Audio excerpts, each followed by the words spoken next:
I mean, I try to think. Paul Skenes has been compared to Strasburg and the hype around that, but the Pirates got a couple of these young, phenom, potential superstar pitchers, and it got me to thinking, Matt Clement, he was a hell of a pitcher in his own right. He pitched with Mark Pryor and Kerry Wood, two young guys that really burst onto the scene, so he's got a lot of expertise to talk about here. And we do talk to Matt Clement right now. Good morning, Matt. Long time, man. How you doing? Doing well. Thanks for having me on. I hope you guys are doing well this morning. Oh, we're doing great, man. It's our absolute pleasure. So, Matt, your first year with the Cubs, as you know, 2002. Also, Mark Pryor's first year with the Cubs.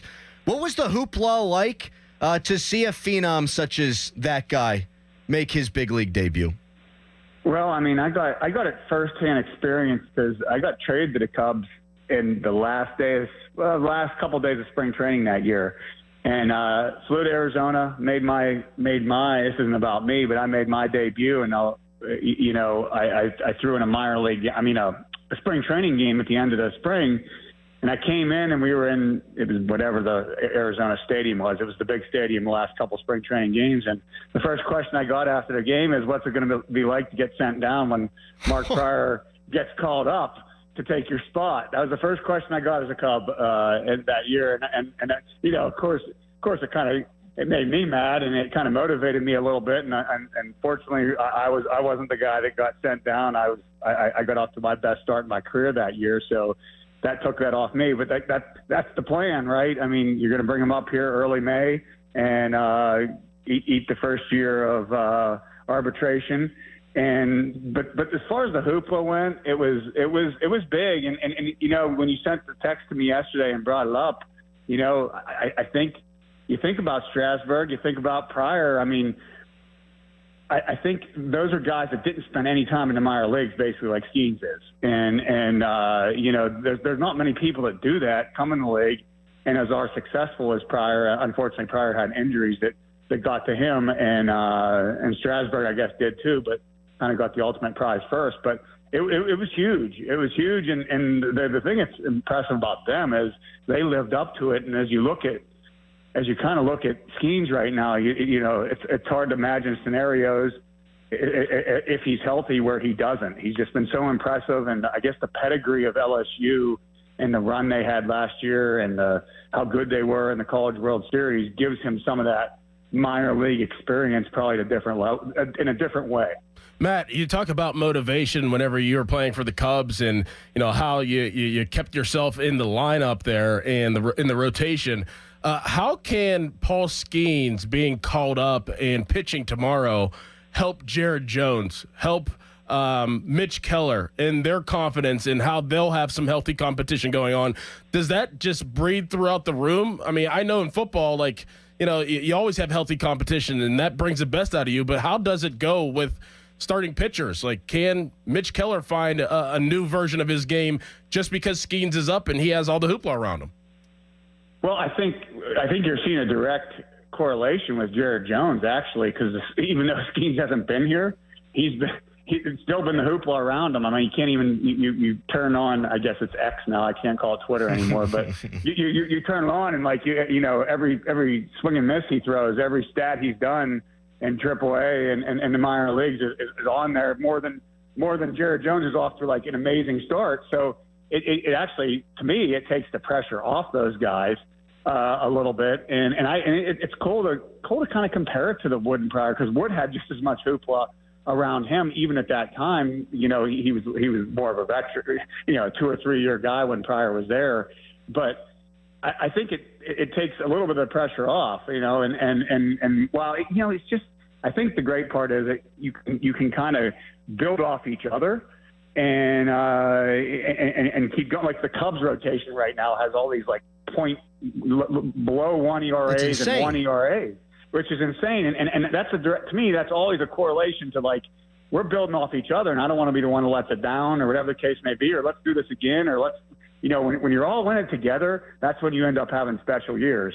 When it's about one person, he has a great year, he might win the Cy Young, but everybody else isn't good enough. And it's not because of him. It's these guys didn't come along. So that's the thing that could be really exciting about the situation. And I'm honestly, as I thought about this morning, it's just how awesome is this for Pittsburgh? Oh. It's just been like, they deserve this. The fans deserve this, and this isn't just like bringing up a top pitching prospect. This is somebody that could, it's Garrett Cole again.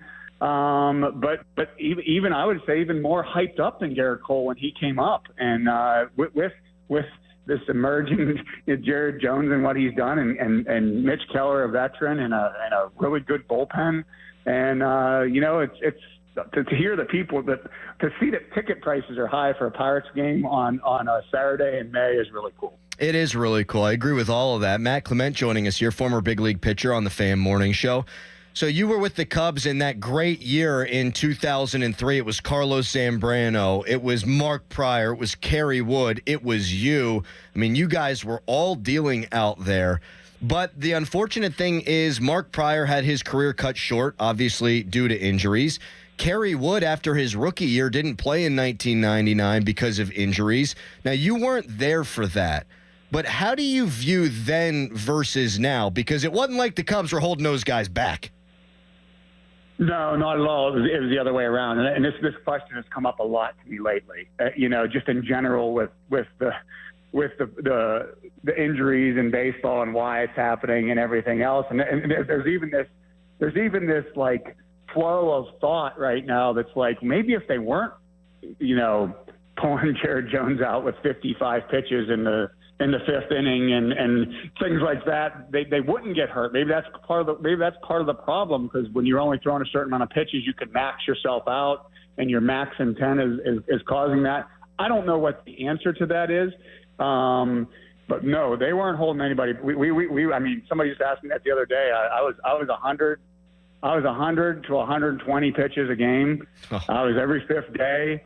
And honestly, when I came up through the minor leagues, I was close to 100 pitches a game. My pitch count in the minor leagues was 100 pitches a game, and that was every fifth game.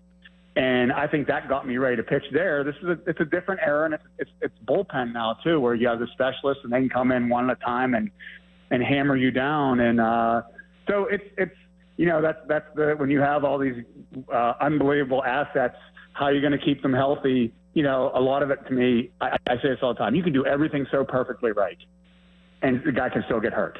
I mean, Mark Pryor's injury was on a collision at second base with Marcus Giles running the bases. So like you could do everything perfectly right. They can train right. They can have the best staff in the world. Everything can be perfect, and something can happen. So you can't sit there and walk on eggshells. You got to enjoy it when you have it. And I thought, like, going back to that quick start of Jones, like, what a mature response for a young kid after that happened, because everybody's going crazy about pulling him out in that game earlier in the year, and just to be like, hey, do you want to see me all year long, or do you want them to cut me down for innings or pitches early? And we're in this for the long haul, instead of it being like, yeah, I should have been out there, or criticizing. So it seems like you just got to. They have a plan, I'm sure, and guess what? No matter what the plan is, there's going to be a lot of people who don't like it. And they're going to think we should be pitching them more. We should be going for the pennant this year. We should be doing this or that. There's going to be a time this year where you're probably going to call me and say, why are they skipping Skenes and Jones start this time? We're 4 games out. And but that's the new baseball, and that's the new era of analytics and trying to keep your assets who are worth. The money is at such a high end right now. Not that it wasn't when I was there, but it's a ridiculous high end right now. And I think that has a lot to do with it. Matt, we will call you again, man. It's been too long. We really appreciate you jumping on, dude, and enjoy the baseball this weekend. All right. Thanks, guys. Thanks, Take Matt. care. That's Matt Clement, former big league pitcher who had firsthand experience to that kind of hoopla with Kerry Wood and Mark Pryor.